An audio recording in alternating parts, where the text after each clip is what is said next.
জনতার অভ্যুত্থানের আমার সহযোদ্ধারা, আপনারা কেমন আছেন? আমার সামনে আজ এই ইসলামী আন্দোলন বাংলাদেশের মহাসমাবেশে যে লক্ষ্য ছাত্র জনতার উপস্থিতি, তারাই ছিল আমাদের জুলাই অভ্যুত্থানের অন্যতম সহযোদ্ধা। কি বলল সেটাতে আপনাদের আমাদের কিছু আসে যায় না। আপনার যতক্ষণ জুলাই অভ্যুত্থানের ওই স্পিরিটে নিজেদের বুকে ধারণ করে শহীদের যে আত্মত্যাগ, জুলাইয়ের যোদ্ধাদের যে রক্ত দেওয়া, সেগুলোকে আমরা যতক্ষণ ধারণ করে সামনের দিকে এগিয়ে চলবো, ততক্ষণ কারো প্রপাগান্ডা আমাদের কিছু আসে যায় না। ততক্ষণ ওই বিদেশি এজেন্ডার চক্রান্তে আমাদের কিছু আসে যায় না। আমাদের মনে আছে ওই 3, 4, 5 আগস্টে আমাদের আমির সাহেব, সিনিয়র নায়েব আমির সাহেব কিভাবে মার্চ গণভবনের ঘোষণা দিয়েছিলেন।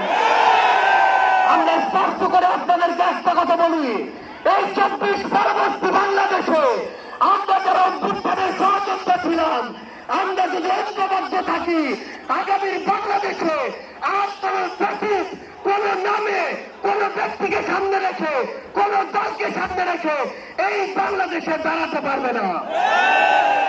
এখন জনগণের সামনে আমাদের দৃষ্টান্ত স্থাপন করতে হবে। আমরা আমাদের কাজের মাধ্যমে প্রত্যেকটি ক্ষেত্রে যেন সেই দৃষ্টান্ত স্থাপন করতে পারি। আজকে যখন আমি আসছিলাম, রাস্তার আশেপাশের প্রত্যেকটি মোড়ে আমার ইসলামী আন্দোলন বাংলাদেশের সহযোদ্ধারা ট্রাফিকিং এর কাজ করছে। এটাই হচ্ছে দৃষ্টান্ত যে আমরা কাজ করব, আমাদের রাজনৈতিক সমাবেশ করব, একই সাথে জনগণের যেন দুর্ভোগ না হয় সেটাও আমাদের মাথায় থাকবে। আমরা এর আগেও দেখেছি এই মাঠে প্রোগ্রাম হয়েছে, প্রোগ্রাম শেষ করে মাঠের প্রত্যেকটি ময়লাকে পরিষ্কার করা হয়েছে। এটাই হচ্ছে আগামীর বাংলাদেশের দৃষ্টান্ত যে আমাদের যারা সাময়িক যদি কোন সমস্যা হয়, আমরা আবার ঐক্যবদ্ধ ভাবে সেই সমস্যার সমাধান করব। একটা জিনিস মনে রাখতে হবে, এই অভ্যুত্থানে আপনারা যখন ঢাকার গুরুত্বপূর্ণ পয়েন্টগুলো থেকে শুরু করে দেশের বিভিন্ন রণক্ষেত্রে অংশগ্রহণ করেছেন, আপনাদেরকে পাঞ্জাবি পায়জামার টুপি থেকে টার্গেট কিলিং করা হয়েছে। আমার মাদ্রাসার অসংখ্য ভাই এই টার্গেট কিলিং এর শিকার হয়েছেন। আগামীর বাংলাদেশে কেউ যেন কাউকে ট্যাগিং করে টার্গেট কিলিং এর শিকার না করতে পারে, সে বিষয়ে আমাদের ঐক্যবদ্ধ থাকতে হবে। আমরা সংস্কার বিচারকে সামনে রেখে আমাদের এই লড়াই করছি। আপনারা পিয়ারের কথা বলেছেন, এই যে পিয়ার আগামীর বাংলাদেশের সংসদে আমরা যদি আসলে জনগণের প্রতিনিধিত্ব চাই, তাহলে আগামীতে এই পিয়ার নিয়ে আমাদের আরো জোর সরে ভাবতে হবে।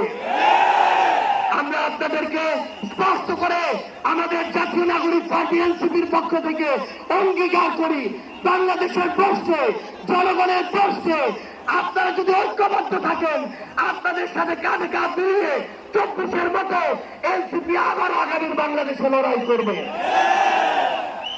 আমাদের এই বাংলাদেশের 24-এর অভ্যুত্থানের স্পিরিটের প্রশ্নে, ওই খুনিদের বিচারের প্রশ্নে, রাষ্ট্রের সংস্কারের প্রশ্নে আমরা ঐক্যবদ্ধ ভাবে এগিয়ে যাব। আমরা যতদিন ঐক্যবদ্ধ থাকবো, ততদিন এই বাংলাদেশে আর কোন হাসিনা মাথা উঁচু করে দাঁড়াতে পারবে না।